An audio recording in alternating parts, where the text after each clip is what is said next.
Hi everyone, my name is Tina Stupple with Tina's Fine Arts. I'm going to give you a weekly studio tip today. Today we're going to talk about gessoing it's basically like a primer for your art. Okay, so this is how you prime surfaces to paint. You're going to need gesso. I just happen to have Liquitex. I don't get paid for sponsoring them. It's just a brand I have on hand. Any gesso will work. And what it is basically primes your surface for painting.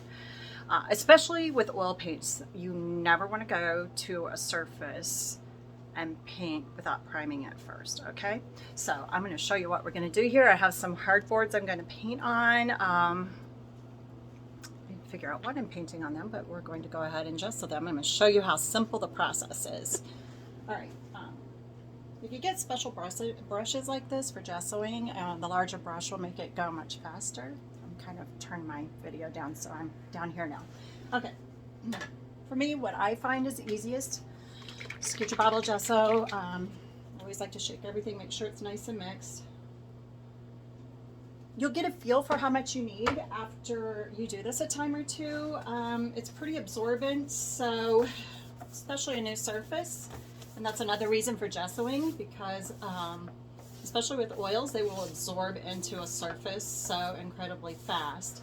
And if you're using oils that have any turpentine or mineral spirits or thinner in them, and most artists do start that way, it will eat through the surface after a while, so it won't be archival. It's very important to properly gesso everything. Even with acrylics, it's just like painting anything, you know, make sure you have the right surface so that all the hard work you put into things adhere. I did think or thought I had bought these gessoed. Typically I don't like to mess with it, but always keep a little bit on hand. And then when you go over, you may need a couple of coats, okay? So just go over this, and then I'll tell you, it almost looks like a weathered piece of wood, and I like it.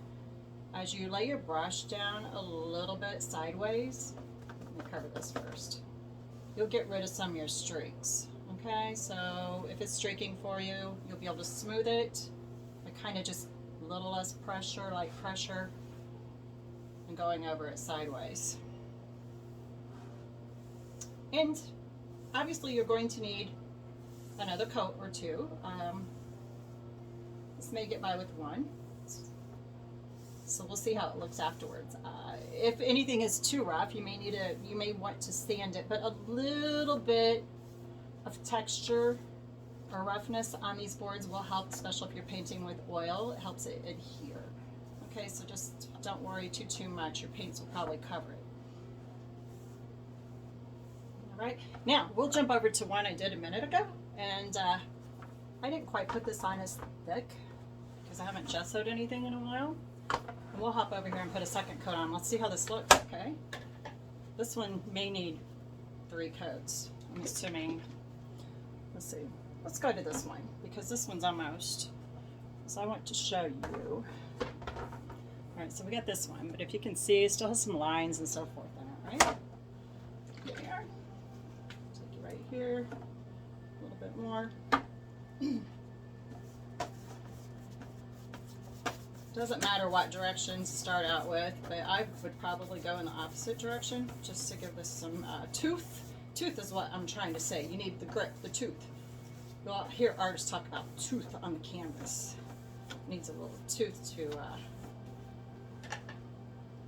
for oil to stick into it. And I'm not a real big expert on acrylics. I have painted with them and done paintings with them, but not delved in that far.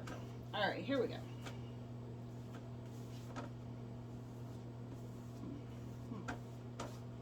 All right, so for me, I'm coming opposite here because there we are. It dries fast, so you need to be ready to work fast. I mean, you'll start gumming up on the surface like a nail polish will if you overwork it. So get to where you need to be.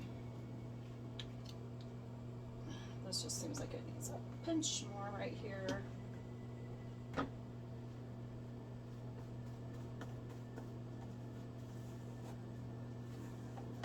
So you shouldn't really see any of the board showing through when you're finished. And that's basically where I am almost at with this piece. Which is probably going to need a third coat. I'm not going to overwork it so it doesn't gum up, so we'll come back and do a third coat later. But we're almost there, and I think you get the gist of it. Don't forget to rinse your brush, because once you get something like that, just, I'm trying to turn the camera, sorry. I've got paint on my hands, and here we are. There, we're back. Anyway, so don't forget to rinse your brush, okay? You don't want to ruin your expensive or nice brushes. They do add up. And so just keep a little old cottage cheese tub full of water nearby. All right, I hope this was helpful. If you like this, please share it out and hit the subscribe button, or go to tinasfinearts.com and subscribe to my newsletter. I wish you all the best.